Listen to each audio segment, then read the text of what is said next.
এইটাই হলো সেই ভিডিও, যে ভিডিওটা বানাতে গিয়ে বা ব্লগটা শ্যুট করতে গিয়ে আমার নাজেহাল অবস্থা হয়ে গিয়েছে। এই ব্লগটাই হচ্ছে আমার ফোনের শেষ ব্লগ, মানে শ্যুট করে রাখা শেষ ভিডিও।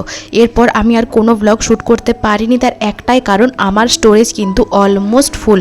অলমোস্ট বলাটাও ভুল হবে, 256 জিবি ভর্তি হয়ে গিয়েছিল। আমার ফোনে আর 1% স্টোরেজ ছিল না যে আমি ব্লগ ভিডিও বানাবো। আর এই ভিডিওটা মানে ব্লগটা শ্যুট করতে করতে ক্লিপগুলো যখন আমি নিচ্ছিলাম না, এতটা পরিমাণে আমাকে জ্বালাতন ভোগ করতে হয়েছে কি বলবো। শুধু ক্যামেরা অন করছি, ভিডিও কেটে যাচ্ছে, কখনো ফোন হট হয়ে যাচ্ছে, কি যে সমস্যার মধ্যে ভিডিওটা আমি শ্যুট করেছি। তাই ভাবলাম ভিডিওগুলো ডিলিট করব না, কিন্তু ভিডিওটা একটু খাপছাড়া তোমরা দেখলে বুঝতেই পারবে, যেহেতু ভিডিওগুলো বারবার কেটে গেছে, শ্যুট করতে প্রচণ্ড প্রবলেম হয়েছে, সেই কারণেই কিন্তু খাপছাড়া রয়েছে। ভেবেছিলাম আগামীকাল তো সে ডিউটি জয়েন করবে, তাই তোমাদের সাথে আমি একটা সুন্দর ব্লগ আজকে শ্যুট করব, মানে ওর সাথে আগের দিনে, মানে ওর ডিউটি চলে যাওয়ার আগের দিনে আমরা কি করেছি না করেছি, কোথায় গেছি, সুন্দর একটা ভিডিও, সুন্দর একটা ব্লগ তোমাদের সাথে শেয়ার করব। কিন্তু সেটা আমার আর হলো না, কারণ ওই যে বললাম তোমাদেরকে আমার সমস্যাটা। তো যাই হোক, এটাই হচ্ছে আমার ফোনে শ্যুট করে রাখা লাস্ট ভিডিও। এরপর থেকে যা শ্যুট করব তোমাদের সাথে প্রপারলি শ্যুট করতে পারবো এবং প্রপার ওয়েতে শেয়ার করতে পারবো আশা করছি।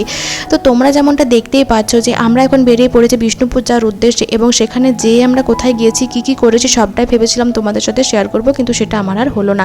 তো এখন দেখতেই পাচ্ছ আমরা কিন্তু এখন রাস্তাতেই রয়েছি, আর বিষ্ণুপুরের মধ্যে আমরা কিন্তু ঢুকে গেছি, এবং আমরা কোথায় যাচ্ছি সেটা কিন্তু আমরা এখনও জানি না। আমরা কিন্তু এখনও ডিসাইড করে উঠতে পারিনি যে আজকে আমরা কোথায় যাব।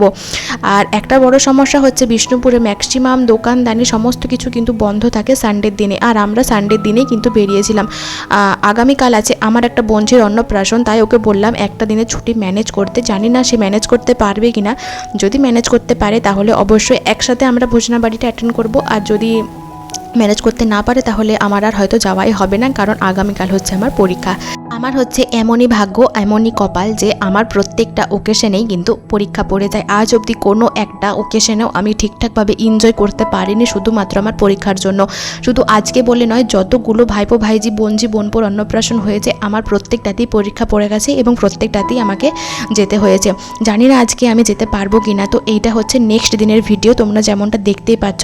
আর হ্যাঁ, বিষ্ণুপুরে কিন্তু আমরা একটা সুন্দর পার্কেও গিয়েছিলাম, সেখানে প্রচুর ভিডিও আমরা করেছিলাম, পুরো পার্কের ভিউটা তোমাদের সঙ্গে শেয়ার করার চেষ্টা করেছিলাম, কিন্তু বিশ্বাস করো আমার একটা ক্লিপও ভালো আসেনি, মানে খাপছাড়া কোনোটাই স্লো মোশন হয়ে গেছে, তো কোনোটাই ব্ল্যাক মানে স্পট চলে এসেছে, মানে মেমোরির স্টোরেজ ফুল হয়ে গেলে যেটা হয় আর কি, ন্যাচারালি সমস্যাটা আমারও সেটা কিন্তু হয়েছিল। সেই কারণে বিষ্ণুপুরের সুন্দর মুহূর্তগুলো তোমাদের সঙ্গে শেয়ার করতে পারিনি, ওইটুকুই ছিল আমার কাছে। ভেবেছিলাম ওইটুকু শেয়ার করবো না, ডিলিট করে দেবো, কিন্তু ভাবলাম এত কষ্ট করে যখন সেটুকু আমি শ্যুট করেছি তোমাদের সঙ্গে শেয়ার আমি করেই ফেলি। আর তোমাদেরকে যেমনটা বলেছিলাম যে আগামীকাল আমার পরীক্ষা এবং আমার একটা বোনঝির অন্নপ্রাশনও, কিন্তু কি করব, আমার এতটাই খারাপ কপাল যে আমি যখন গেছি তখন কিন্তু অলরেডি সমস্ত কিছু কমপ্লিট হয়ে গেছে, মানে সমস্ত কিছুই, বোনঝিকে স্নান করানো, রেডি করানো, তার সাথে নাচানাচি, গায়ে হলুদ, সমস্ত কিছু একটা অন্নপ্রাশন বাড়িতে মানে এই যুগে যা হয় সমস্ত কিছু কমপ্লিট হয়ে গেছে। কপাল গুনে ভাত খাওয়ানোটা তখন অবধি হয়নি, সেই কারণে কিন্তু ভাত খাওয়ানোটা আমি দেখতে পেয়েছিলাম, এবং আমি না পেরেছি বোনঝির অন্নপ্রাশনটা ঠিকঠাকভাবে এনজয় করতে, আর না পেরেছি মন দিয়ে পরীক্ষা দিতে। হ্যাঁ, পরীক্ষাটা নো ডাউট ভালোই দিয়েছি, কিন্তু ওই যে মনটা আমার পড়েছিল ওই দিকে। আর তোমাদেরকে যেমনটা আমি একটু আগে বললাম যে বরমশাই ছুটি অ্যারেঞ্জ করতে পারবে কি না জানি না, তো সে কয়েক ঘন্টার ছুটি বাড়িয়েছিল, মানে তার ট্রেন ছিল বিকেল 5টায়, সকাল 5টায় যাওয়ার কথা ছিল, তার জায়গায় সে যাচ্ছে বিকেল 5টায়। মানে আমার কপালটা তোমরা বুঝে নাও, আমি যে সেই রাতটা সেখানে স্টে করে যাব সেটারও কিন্তু আমার উপায় ছিল না। প্রথমত আমার আরও নেক্সট দিনে পরীক্ষা ছিল, আর দ্বিতীয়ত হচ্ছে সে ডিউটি চলে যাবে, তাহলে আমি কীভাবেই বা থাকবো। যাই হোক, আমার মানে যাওয়া হয়েছে, অনেকের সাথে দেখা হয়েছে, অনেকের সাথে দেখা হয়নি, কিন্তু যেটুকু যেতে পেরেছি মানে এটাই আমার কাছে স্মৃতি হয়ে থাকবে যে আমি বোনঝির অন্নপ্রাশনে গিয়েছিলাম, যেতে পেরেছিলাম। তো যেতে আমাদের অনেকটা লেট হয়ে গিয়েছিল, ততক্ষণে যেয়ে আমি দেখি বোনঝি আমার খেতে বসে পড়েছে, সেটুকুই দেখতে পেলাম। না পেরেছি ভালো করে কোলে নিয়ে দুটো ছবি তুলতে, না পেরেছি ছোট্ট সোনাটাকে আদর করতে। সে কিন্তু তার বাবার সাথে আবারও কোয়ার্টার চলে গেছে, জানি না তার সাথে আবার কখন দেখা হবে, কিন্তু তাকে যেহেতু এই ফার্স্ট টাইম দেখছি সবারই একটা এক্সাইটমেন্ট থাকে যে কোলে নেব, আদর করব।